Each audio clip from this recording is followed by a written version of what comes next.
എന്താണ് സുഖാണോ? പേരെന്താ? എങ്ങനെയുണ്ട് നിങ്ങളെ സ്കൂള്? സൂപ്പറാ. എൻ്റെ നാട്ടിലെ ഒരു മികച്ച സ്കൂൾ കേട്ടോ. ഒരു പക്ഷേ കൊട്ടക്ക മുനിസിപ്പാലിറ്റിയിൽ ടർഫുള്ള ഏക സ്കൂളായിരിക്കും. അതുമാത്രമല്ല ഇതിൻ്റെ പ്രത്യേകത, പിന്നെ ഫുൾ വൈഫൈ സൗകര്യം, ഫുൾ സ്മാർട്ട് റൂം, LSS മുനിസിപ്പാലിറ്റിയിൽ ഏറ്റവും കൂടുതൽ കുട്ടികളെ വാർത്തെടുത്ത സ്കൂള്, പിന്നെ ശാസ്ത്രമേള, ബാക്കി ഒരുപാട് കാര്യങ്ങളുണ്ട് കേട്ടോ. ഫുട്ബോളിന് സ്പെഷ്യൽ ഫോക്കസ് ഉണ്ട്. പാഠ്യേതര രംഗത്ത് മികച്ചൊരു സ്കൂളാണ് ALP സ്കൂൾ. തോക്കാമ്പാറയിലാണ് ഞാനുള്ളത്. മനോഹരമായ സ്കൂൾ, 70 വർഷത്തിന് മുകളിൽ പാരമ്പര്യമുണ്ട്.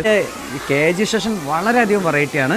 അപ്പോൾ ഇതിൻ്റെ കാര്യങ്ങളൊക്കെ ഒന്ന് ചോദിക്കാം. അപ്പോൾ ഇതാണ് ഇതിൻ്റെ മാനേജർ, സംവിധാനത്തിലെ നിയന്ത്രണം മുജീബ് മാഷ്, നമ്മളെ സുഹൃത്താണ്. അതേപോലെ തന്നെ HM. എന്തൊക്കെ സാറേ? സുഖമല്ലേ? അപ്പോൾ നമ്മൾ നോക്കല്ലേ? തീർച്ചയായിട്ടും. അപ്പോൾ ഒന്ന് കാണിച്ചു കൊടുക്കാം.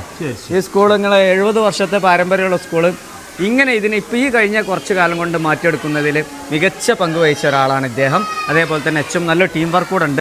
ഞാൻ കണ്ട ഇഷ്ടമായിട്ടുള്ള സംഭവം എന്ന് പറഞ്ഞു കഴിഞ്ഞാൽ ഇവിടെ രാവിലെ തന്നെ കഞ്ഞിയും സമ്മന്തി ഉണ്ടോ? അത് നമ്മളെ മദ്രസ കഴിഞ്ഞിട്ടേ കുട്ടികൾ നേരിട്ട് സ്കൂളിലേക്കാണ് വരുന്നത്. അങ്ങനെയുള്ള കുട്ടികൾക്കുള്ള പ്രഭാത ഭക്ഷണമാണ്. അടിപൊളി. സൂപ്പറാ. ബാദിഷ, ആ ബോൾ എടുക്ക് അവിടെ വെച്ച് കിക്ക്. ആ റയാൻ ഹുസൈൻ പാസ് ചെയ്യും. അടുത്താ കൊടുക്ക്. തെറ്റല്ലേ? ഇതൊക്കെ നിങ്ങൾ ഇവിടെ ടർഫിൻ്റെ ഒരു ഭാഗ്യം, കുട്ടികളുടെ ഒരു ഭാഗ്യം തന്നെ. എനിക്ക് ഏറ്റവും ഇഷ്ടപ്പെട്ടത് HM ഇതിന് ഫുട്ബോൾ ഇഷ്ടമാണല്ലേ സാറേ? തീർച്ചയായിട്ടും. അത് നിങ്ങൾ HM ആണിന് മുന്നേ തന്നെ ട്രെയിനിങ് കൊടുക്കും കുട്ടികൾക്ക്? കൊടുത്തിട്ടുണ്ട്. ആണ്. പ്ലെയർ ആണോ? പ്ലെയർ ആയിരുന്നു. ഇപ്പോൾ ഇവിടെ വന്നതിന് ശേഷം നമ്മൾ അങ്ങനെ കളിക്കാറില്ല. എങ്ങനെ സമയമുണ്ടോ HM ആയതിനു ശേഷം? HM ആയതിനു ശേഷം സമയം കുറവാണ്. അപ്പോൾ നമ്മൾ ജൂനിയർ ആയിട്ടുള്ള രണ്ടുപേരെ അതിനെ ചാർജ് ഏൽപ്പിച്ചിരിക്കുക.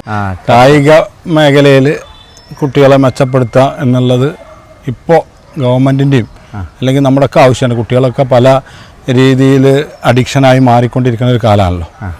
അപ്പോൾ അതുകൊണ്ട് തന്നെ ഈ മറ്റുള്ളതിൽ നിന്ന് മാറുന്ന പകരം ഗെയിമിലേക്ക് മാറിക്കഴിഞ്ഞാൽ കുറേ മാറ്റം അവരുടെ സ്വഭാവത്തിൽ വരും എന്നാണ് നമ്മൾ പ്രതീക്ഷിക്കുന്നത്. അതുകൊണ്ട് അവർക്ക് നല്ല സൗകര്യം ഒരുക്കുക ഉള്ള സ്ഥലത്ത്. ഈ സ്ഥലം നമ്മൾ ഈ സ്കൂളിൽ ഉണ്ടായിരുന്നില്ല, ഇത് നമ്മൾ വാങ്ങിയതാണ് ഇതിനു വേണ്ടി.